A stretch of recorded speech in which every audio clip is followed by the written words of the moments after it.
Assalamualaikum warahmatullahi wabarakatuh. Nama saya Novel Atala dan saya akan menjelaskan tentang apa itu sistem kristal. Nah, sebelum kita masuk ke definisinya, kita harus mengetahui kristal itu apa. Kristal itu adalah suatu benda padat homogen berbentuk polihedra teratur yang dibatasi oleh bidang permukaan licin, rata, yang merupakan ekspresi atau struktur di dalamnya. Lalu, kristal itu juga merupakan padatan dengan dimensional yang dapat mendifraksi sinar X dan sinar-sinar sejenisnya.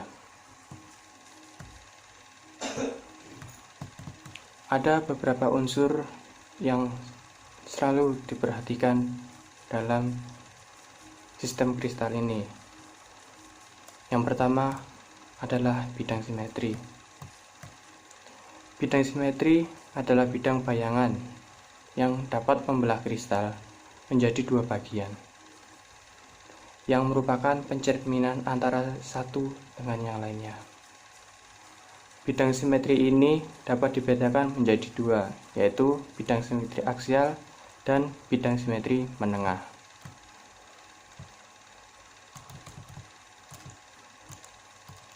Selanjutnya adalah sumbu simetri. Sumbu simetri adalah suatu bayangan yang dibuat tembus pusat kristal, dan apabila kristal tersebut diputar sejauh putaran penuh 360 derajat, akan didapatkan beberapa kali kenampakan yang sama. Sumbu simetri dapat dibedakan menjadi tiga, yaitu gyrr, gyroid, dan sumber inversi. Gyroid itu adalah sumbu simetri yang didapatkan nilai simetrinya dengan memutar kristal dan memproyeksikannya pada bidang horizontal. Gyrr adalah sumbu simetri biasa. Cara mendapatkan nilai simetrinya adalah dengan memutar kristal pada porosnya dalam satu putaran penuh. Jadi intinya sistem kristal itu adalah seperti struktur dalam suatu mineral, dan dia mempunyai struktur tertentu. Saya akan sebutkan beberapa sistemnya.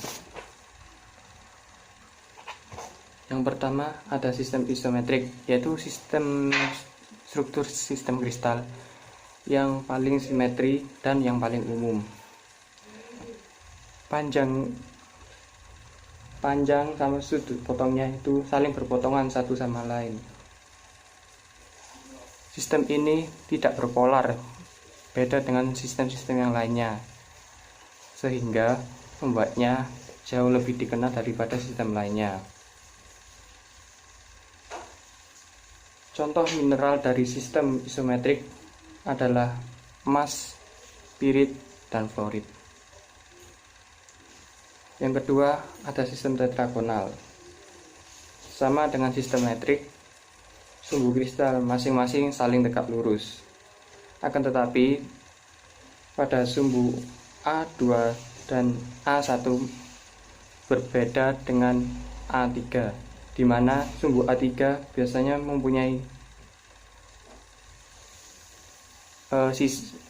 tusuk yang lebih panjang maupun lebih pendek. Selanjutnya ada sistem ortorombik. Sistem kristal ortorombik terdiri dari atas 4 bentuk, yaitu ortorombik sederhana, body center yang berpusat pada muka, dan berpusat muka pada dua sisi ortorombik.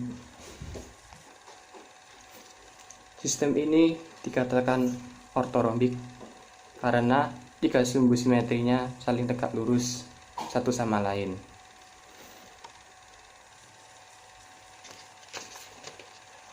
Tetapi ketiga sumbu ini mempunyai panjang yang berbeda-beda. Sumbu-sumbu ini dapat diberi tanda-tanda khusus seperti huruf A, B, dan C. Contoh mineral dari sistem ini adalah stibnite, chrysoberyl, aragonit, dan witherite. Selanjutnya ada sistem monoklin.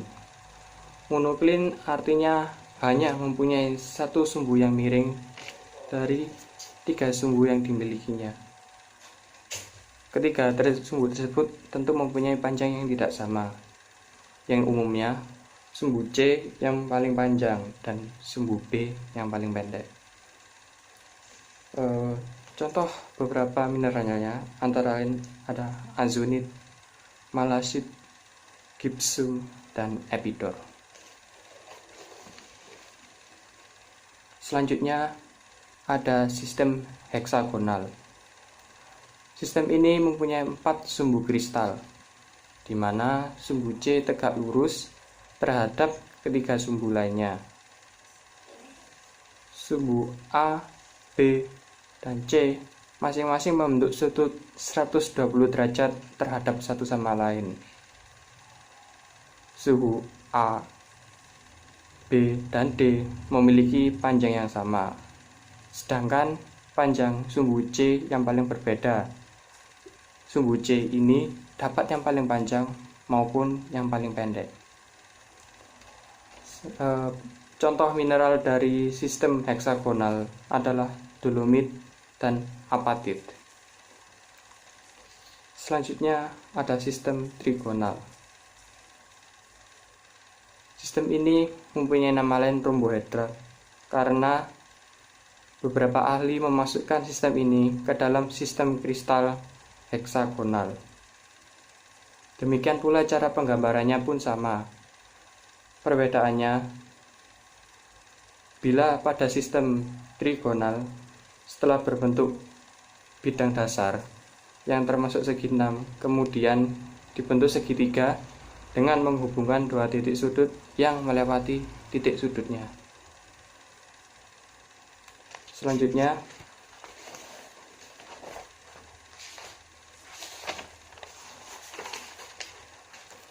adalah sistem triklin. Sistem ini mempunyai 3 sumbu simetri yang satu dengan lainnya